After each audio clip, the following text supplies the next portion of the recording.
Salut à tous et bienvenue dans cette troisième émission de Dracard TV, l'émission 100% Dracard. Aujourd'hui, notre reportage sera consacré à la récupération physique et à la nutrition d'un joueur de haut niveau. Mais avant cela, comme toujours, place aux résultats du mois d'octobre. Malgré un très bon début de saison, les Dracards ont marqué le pas en championnat en concédant 4 défaites de suite.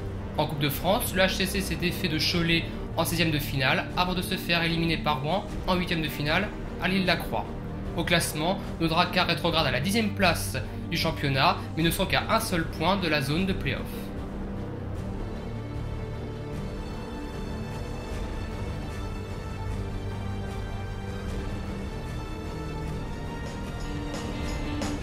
Le reportage qui va suivre va nous permettre de connaître le quotidien d'un joueur professionnel, tant sur le plan de la nutrition que de la récupération physique, mais surtout de connaître qui est le plus gourmand de l'équipe.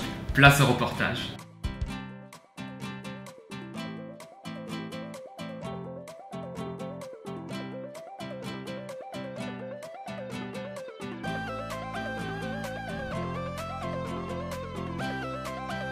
Moi je suis donc le médecin du club, club de Caen, et je m'occupe donc de toutes les équipes du club, les jeunes du César et l'équipe première. Et donc moi mon rôle au sein de l'équipe première en fait c'est d'assurer leur suivi médical.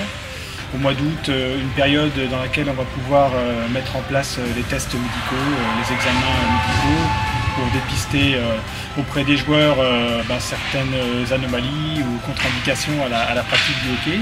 Ça c'est la première partie, on fait tout un bilan physique et puis biologique et cardiologique chez les joueurs.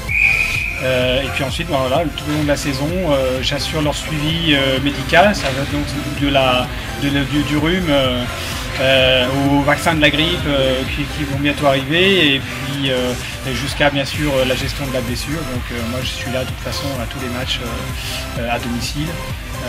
On arrive 2 heures avant les matchs, on prépare les joueurs avec le kinésithérapeute, on soigne les petits bobos pendant le match. Et puis voilà, si grosse blessure, bien sûr, moi je suis là pour assurer d'abord les gros problèmes médicaux qui pourraient arriver pendant les matchs. Donc pour pouvoir être là en première ligne, m'occuper des premiers soins, et si besoin, appeler les urgences, les pompiers, etc. Quand on a des blessures, on n'y pense pas trop, on se prend pas trop la tête avec ça, on sait qu'on est bien encadré.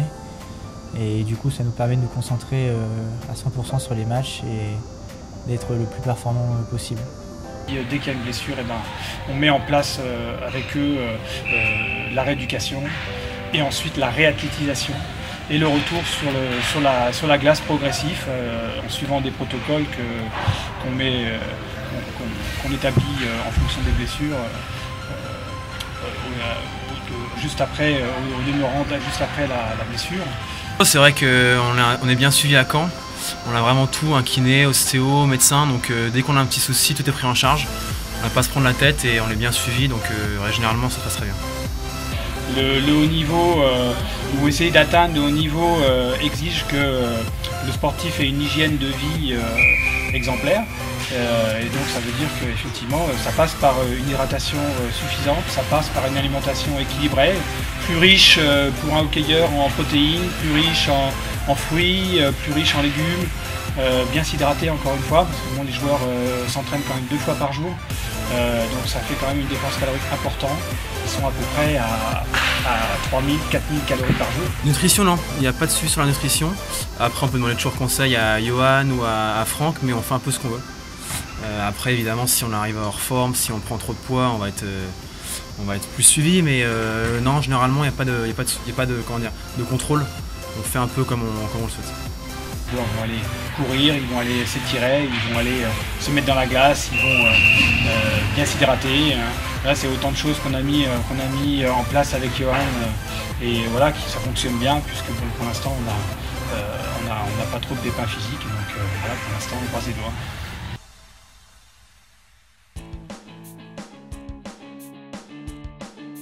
Ouais, Mathias.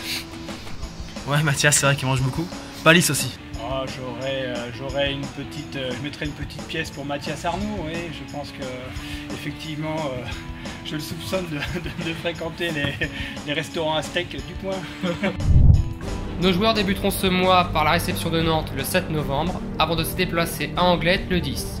Le 14, nos joueurs recevront Mont-Blanc, avant de se déplacer à Dunkerque le 21. Enfin, nos joueurs termineront ce mois de novembre par la réception de La Roche-sur-Yon le 28. Notre émission touche déjà à sa fin, j'espère qu'elle vous a plu. N'oubliez pas de mettre un commentaire en bas de la vidéo afin d'avoir votre avis.